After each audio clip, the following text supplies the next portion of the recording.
Lo que pasa es que se denomina trastorno de personalidad, pero no son verdaderos trastornos, ¿no? Son formas de ser un poco exageradas con manifestaciones rígidas de ciertas características. Y esa rigidez es porque los involucra en varias áreas, cosa que no les permite ser funcionales. Así es, en todas las áreas de la vida.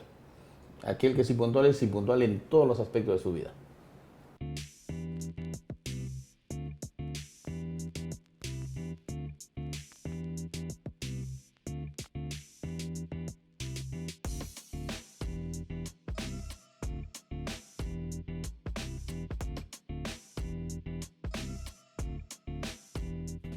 Muy buenas noches. Hoy estamos con el doctor Moisés Ponce Malaver, que va a absolvernos algunas preguntas vinculadas con el tema que hemos estado desarrollando. Moisés, muchas gracias por estar acá con nosotros. Gracias, David. Buenas noches a todos. Moisés, la primera pregunta que se cae de madura es: ¿dónde está el límite entre un tipo de personalidad y un trastorno de personalidad? Cuando las manifestaciones de la personalidad, que se llaman rasgos o conductas o comportamientos, se vuelven rígidos, inalterables ante cualquier estímulo y causan un deterioro funcional, es decir, alteran las relaciones interpersonales de esta persona en relación al medio en que se desenvuelve. Danos un ejemplo coloquial para que nuestros televidentes tengan más claro. Veamos. Un rasgo muy común en el Perú es la impuntualidad. Bien. Cualquiera puede ser impuntual, Sí. no hay problema. Pero si esta persona todos los días llega tarde y es el portero, por ejemplo, ya genera incomodidad con todos los demás, ¿verdad? Ya, eso sería Un trastorno. trastorno. ¿Ya? Pero no se llamaría un trastorno de la personalidad. Sí, se llamaría trastorno de personalidad disocial. Ya. ¿Ya? Entonces, que esta persona ya sé que va a llegar tarde a abrir la puerta, va a llegar tarde a su matrimonio, va a llegar tarde a pagar sus cuentas, va a llegar tarde a su velorio, etcétera, etcétera. Lo indicado sería que lo separen de ese trabajo. Definitivamente que no hay otra forma. Bien. Otro ejemplo. Otro ejemplo, se me ocurre a mí que una persona se desmaya en clase Bien. y puede estar ansioso y que puede desmayarse, pero que todas las clases se desmayen, Puede ser que ya sin que no tenga una enfermedad. ya genera incomodidad en los que está alrededor y les va a producir una alteración en las relaciones. Bien. Y podría estar siendo una persona sana desmayándose con regularidad. Si estuviera enfermo, sí, pero aquí en los trastornos mentales no necesariamente, los trastornos de personalidad no. Claro. Pero sería como un trastorno de personalidad. Sí. Lo que pasa es que se denomina trastorno de personalidad, pero no son verdaderos trastornos, ¿no? Son formas de ser un poco exageradas con manifestaciones rígidas de ciertas características. Y esa rigidez es porque los involucra en varias áreas, cosa que no les permite ser funcionales. Así es, en todas las áreas de la vida. Aquel que es impuntual en todos los aspectos de su vida. Bueno, pero si eres impuntual en tu trabajo, cosa que es lo más importante, estás malogrando bastantes cosas, ¿no? Entonces, ahora, quisiera que hagamos una cosa más clara. Un tipo de personalidad y cuando ese tipo de personalidad se convierte en un trastorno de personalidad. La personalidad tiene algunos elementos, como ya hemos visto. Uno de ellos es el temperamento. El temperamento es algo que se nace. Se nace, claro. El carácter se adquiere, son conductas. Y las predisposiciones o actitudes. Vamos a imaginarnos una persona paranoide, que tiene rasgos paranoide, desconfianza. Pero esta personalidad es una personalidad paranoide. Normal, sí, normal. Paranoide, desconfianza. ¿Y cómo se muestra su desconfianza? Con celos. Ya. Y Pero bueno, sus celos son aceptables. aceptables, ¿no es cierto? ¿Cuándo comienza ahora a ser un trastorno de personalidad Cuando paranoide? desconfía de todo, en todas las circunstancias, de todas las personas, hasta de su sombra. Bueno, estamos exagerando un poquito, ¿no? No, sí, las personas desconfían hasta de su propia sombra. Es decir, de lo que dijeron, si era correcto o no lo que dijeron y cuál fue la intención de ellos. Ya.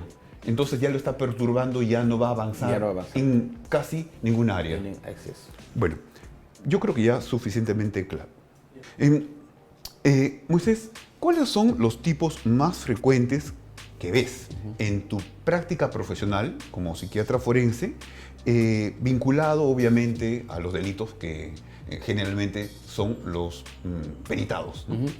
Lo más frecuente son los trastornos disociales, en realidad correctamente decir trastorno antisocial, pero se le conoce como disocial, ¿no? Porque estos son pluridelictuales, cometen cualquier tipo de delito.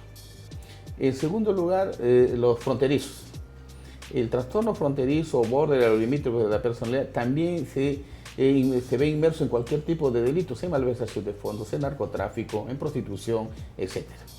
El otro grupo es de los trastornos paranoides, que son los creyentes, especialmente aquellas personas que se le llama locura pleitista, en donde te denuncian por cualquier cosa.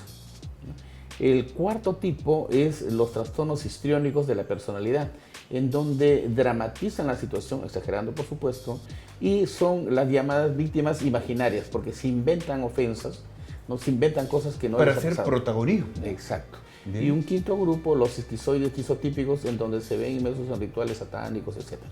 Moisés, ahondemos un poco más sobre esos trastornos esquizotípicos de la personalidad. Sí. Los esquizotípicos son personas que están en el límite entre la cordura y la locura. Son aquellas personas extrañas que creen en cosas extraordinarias que para la gente común no existen. Danos Por ejemplo. ejemplo, en brujería, que cree en platillos voladores, que creen en fantasmas, etc. Y que consideran de que haciendo ciertos rituales, por ejemplo, pueden atraer la buena suerte, pueden atraer un demonio que les ayude, etc. ¿no? Entonces, son esas personas... ¿Hacen vudú? Vudú, por ejemplo, se ve en versos en sectas satánicas, etc. ¿no? Pueden no ser secta satánica también. También puede ser una secta satánica. Por ejemplo, los milenaristas que creen que ya en el milenio iba a venir Cristo, ya pasamos el milenio y no llegó. Sí, quizás el otro milenio. Puede ser el otro Bueno, milenio. ahora, ¿qué tipo por ejemplo, de personalidad tiene relación con un tipo de enfermedad mental? ¿O no hay relación? En algunos sí, no todas. Por ejemplo, el trastorno paranoide de la personalidad puede relacionarse con el trastorno delusional, o sea, ahí se multiplicaría. O sea, encima que está ya mal, le viene un trastorno mental que lo termina de Así es. malograr. Igual, por ejemplo, se me ocurre a mí que los esquizotípicos, que ya tienen por momentos periodo de contacto con la realidad, se pueden volver esquizofrénicos o adquieren la esquizofrenia. Se va a exagerar eso. Ya. Pero no les hace inmunes, o sí. Por ejemplo, si yo hay posibilidad que si yo tengo una personalidad esquizotípica, no o sí voy a poder hacer un trastorno histriónico de la personalidad. Se pueden sumar. Pueden hacer dos tipos de personalidad. Por ejemplo, personalidad, se me ocurre a mí, histriónica más antisocial o personalidad histriónica más obsesiva. Sí se pueden haber dos, se llama personalidades dobles o múltiples, ¿no es cierto? Hay personalidades múltiples. Pero no es doble que es como otra persona, sino son dos sumados.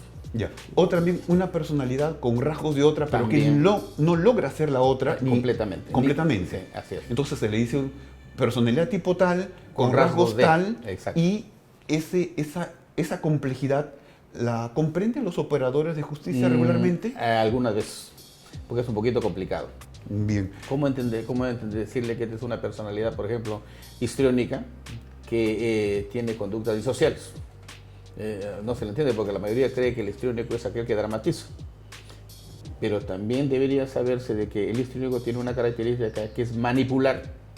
Y lo mismo hace el psicópata, se suman ahí los dos rasgos, o se juntan. Bien. Ahora, pasando a la personalidad y el delito. Es decir, ¿qué tipos de personalidad están vinculados un poco más con algún tipo de delito? Por ejemplo, los paranoides están relacionados mucho con las denuncias falsas, igual que los histriónicos. Ya. Porque el paranoide considera, ¿no?, que él tiene la razón. Entonces, como tal, si son Lo que se le ocurrió. Es así y se acabó el asunto. Y genera todo un aparato de investigación y lo más probable es que no se encuentre.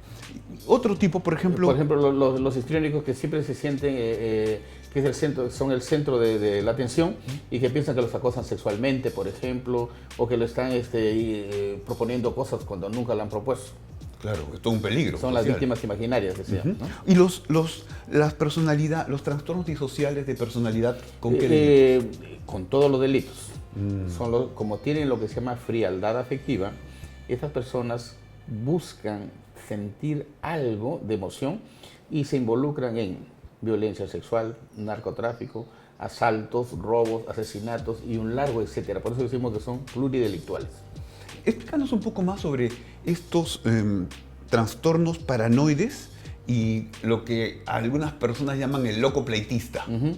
Sí, el trastorno paranoide, bueno, de la personalidad es aquella forma de ser, ¿no? Inflexible, por supuesto, en sus manifestaciones, que considera en primer lugar que tiene la razón, que está convencido que tiene la razón, ¿no? Y por lo tanto, todo lo que él hace está bien hecho. Por eso es que los paranoides nunca se arrepienten de lo que hacen.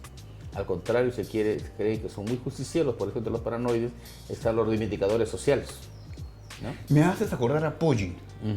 Bueno, eso, yo todavía Sí, no sí. era médico, la verdad que no me acuerdo qué hacía, pero era un psicólogo, para los que no están informados, que le dieron una orden, una solicitud de evaluar a alguien que era un homicida, pero agarró la correa y lo estranguló, ¿no? Vamos a llamarlo así. Bien. Y él, al inicio de la investigación, se notaba como que se había inmolado por la sociedad. Bien. ¿Eso podría describir un poco lo que tú dices? No, porque más bien la conducta que yo la conozco, o lo que conozco, más bien es un excéntrico. Es una persona que tiene una conducta llamativa, que quiere ser el centro de la atención, porque en el fondo no es más que sentirse frustrado por algo que no pudo hacer. Ya, entonces por eso su hija tenía un nombre muy especial y el pelo verde y esta cosa. Excentricidad. Ya. Excentricidad. Bien, pero ¿el excéntrico tiene tendencia a cometer un tipo de delito? Sí, por supuesto, de exageración. No, una exageración es aquella persona que en lugar de darle una cachetada le da 10. Ya. ¿No es cierto? Como algún otro trastorno. Sí, así es. Por ejemplo, los que tienen una personalidad epileptoide son aquellos que te golpean o le dan 50 puñaladas. Sí, me acuerdo un poco del caso de Yamoja. Bueno, pasando a la enfermedad mental y el delito. ¿Hay alguna relación entre enfermedad mental y delito en términos generales? Sí, por supuesto, en el caso de las demencias, ¿Ya? lo más común es la celotipia y los homicidios demenciales, lo que son incomprensibles y totalmente pueriles, ¿no es cierto? Bueno, pero hablemos de un poquito, me hace una idea de los estadios de la demencia. Supongo que no estás hablando de una demencia terminal. No, definitivamente que no. La demencia en general tiene 3 etapas. La inicial, que hace cosas muy excéntricas, así, uno se le llamamos incomprensibles, por ejemplo, contar chistes sosos, coleccionar cosas inútiles o extraviarse en la casa. Que antes no la tenía. No la tenía. No, porque si no era el excéntrico de siempre, Sí, nomás. sí. Entonces lo pasan generalmente como si fuera un viejo chocho. Ya, Así. bien. Nadie le presta atención a eso. En el segundo estadio, ¿no? O periodo de estado, ahí es donde se manifiesta efectivamente la enfermedad con todas las características. Por ejemplo, coprolalia, conductas extravagantes. Y ahí es donde puede cometer Puede algún cometer delito. delitos, por ejemplo, malinterpreta la realidad, etc. Y el periodo terminal, ese sí pasa en la cama, en posición fetal, no abre los ojos, etc., no hace nada. Entonces Ya. aquí el peligroso es el periodo de estado, el intermedio. El intermedio, ¿no? Y yo lo que veo es que incluso la persona que antes era muy, muy centrada, comienza a identificar algunas cosas en sus familiares como que le quieren hacer daño, ¿no? Pero, ¿qué les lleva? ¿Dónde está el punto de quiebre? Que esa persona con demencia la lleve a hacer un delito. No, en realidad en la demencia lo que aparece es una pérdida de la capacidad de asimilar cosas nuevas, es decir, aprender cosas nuevas. Su Claro. inteligencia es alterada. Pero lo que se manifiesta más es en la alteración de la memoria. La persona comienza a perder la fijación, es decir, no capta, no retiene lo que ve. Y la forma más común de inicio de la demencia es las cuestiones de dinero. Los viejitos comienzan a decir, me roban mi plata. Claro, sí. Ya. Y no es que le roben la plata, sino que lo dejaron en un lugar, no recuerdan dónde lo dejaron y para ellos ya le robaron. Sí, y se quedó con eso. 1, 2, como la memoria, la memoria remota, la antigua, lo conserva muy bien, a esa edad se acuerdan que cuando tenían 15 años, 16 años, alguien los desafió, les pegó y quieren vengarse. Oye, bueno, un poco Entonces, complicado. Felizmente no tienen mucha Y energía. tercero, que malinterpretan la realidad porque ya tienen alteraciones en la percepción, por ejemplo, o en la audición. Entonces, la percepción visual y auditiva. Entonces, malinterpretan una realidad y piensan que lo están atacando, por ejemplo, o insultando. Ya. ¿Y cómo sería el grupo no de los que tienen demencia, sino los que tienen esquizofrenia? Por ejemplo, dependiendo del tipo de esquizofrenia. Se me ocurre a mí la esquizofrenia paranoide de tipo erotomaníaca, que son aquellas personas que consideran que son personas muy guapas, muy atractivas, muy potentes sexualmente y que todo el mundo anda enamorándose de él o de ella. Por ejemplo, ahí tiene uno, ¿no? Se me ocurre a mí... ¿Pero qué delito se vincula con eso? Con la violación sexual. En la demencia paranoide, en la esquizofrenia paranoide que está muy ligada a la sexualidad, por ejemplo, los que son hombres siempre tienen la idea, escuchan, se llama alucinación, de que le están diciendo que son homosexuales. Literalmente escuchan que le dicen maricón, maricón, maricón. Y para demostrarse ellos mismos y demostrar a los demás que no lo son, atacan sexualmente a niños, mujeres, etcétera, etcétera, para probarse que no son maricón. ¿Ya? Por ejemplo, y en las mujeres tienen la percepción que los hombres lo quieren violar. Y por eso es que las esquizofrénicas paranoides es común que denuncien por violación al médico, al técnico que lo está atendiendo.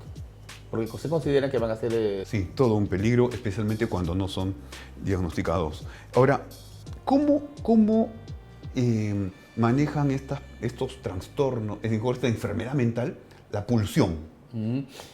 Una vez que se ha desencadenado un trastorno mental tipo esquizofrenia, tipo trastorno bipolar, es bien difícil, no se puede. Está presente, pero no se puede controlar como una persona normal, ¿no es cierto? Madura, que puede controlar sus pulsiones sexuales, por ejemplo, o agresivas. En ellos no lo pueden, está alterado, no hay control. ¿Y cómo sería esa parte de los automatismos en los automatismos, a ver, los esquizofrénicos cometen delitos por dos motivos. Bien. ¿Ya? Por impulsión y por automatismo. Por impulsión quiere decir que esta persona va a cometer un delito en relación a las ideas equivocadas que tiene. Por ejemplo, si tiene la idea equivocada de que alguien lo quiere matar, identifica falsamente uno y va a matar, ¿no es cierto? O que le quiere robar, o que lo quiere violar, etc. Y por automatismo son aquellas personas que andan tirando un puñetazo al aire, alguien pasa por ahí distraído y le cae un puñetazo. O la piedra. O la piedra, ¿no es cierto? Ya, pero Entonces, no quería. No quería. Pues, entonces ese por automatismo no se da cuenta del gas, y el otro sí, guiado por la idea errada que tiene. Ahora, ¿depende la magnitud de la enfermedad mental para la imputabilidad o todos los que tienen enfermedad mental ya son inimputables? No, no interesa que tenga el diagnóstico de enfermedad, interesa si el síntoma guarda relación con el hecho que hizo. ¿Ya? Por ejemplo, si hay una persona que tiene un delirio de persecución, o sea, que cree que alguien lo está persiguiendo, que lo quiere matar, y entra a una casa e intenta violar a una chica, la pregunta que yo me hago es: ¿qué relación hay entre el delirio de persecución y la violación? Ninguna. Entonces, pero si esa persona que cree que alguien lo persigue para matarlo y regresa y le pega a alguien y casi lo mata, ahí sí hay relación, ¿no es cierto? Entonces, no interesa el diagnóstico, interesa el síntoma y cómo se aplica la realidad. O sea, la enfermedad mental y el mecanismo por el cual se configura el hecho delictivo. Sí, el síntoma, relación síntoma-hecho. Ya, bien. Ahora, para terminar, explícanos un poco sobre esa frialdad postdelictiva. Generalmente se ve tanto en los esquizofrénicos como en los dementes. Ellos, como están alejados de la realidad, ven el hecho como si fuera una novela, una película, y te lo describen tal y como lo han hecho. Sí, efectivamente, le levanté el cuello, le incrusté el cuchillo, le corté 3 veces, así te lo con mucho detalle, ¿no? ¿Y qué dice la gente que no sabe, no? Esta frialdad. ¿Ve? Con qué premeditación, alevosía, ventaja, etc. No es cierto. Él solamente está contando una película que él ha visto en otro mundo, porque él está viviendo un mundo diferente al nuestro. Pero, ¿lo hizo o no lo hizo? Sí, lo hizo, lo hace. Ya. Pero él lo ve como si fuera otra persona. Es parte de su enfermedad mental. Es parte de su enfermedad. Severa. Severa. Que a lo mejor lo hace inimputable. En ese caso, sí. Y en vez de irse a la cárcel, va a ir al hospital psiquiátrico. Debería. Sí. Debería. En realidad, no para que permanezca en el hospital psiquiátrico, sino para que le dé tratamiento y regrese a su vida cotidiana, porque él no tiene la culpa de estar así. ¿Cierto? Sí, claro que sí. Realmente este tema da para más, muchísimo, ¿verdad? Así es. Moisés, muchas gracias por estar acá con nosotros. Gracias por escucharme.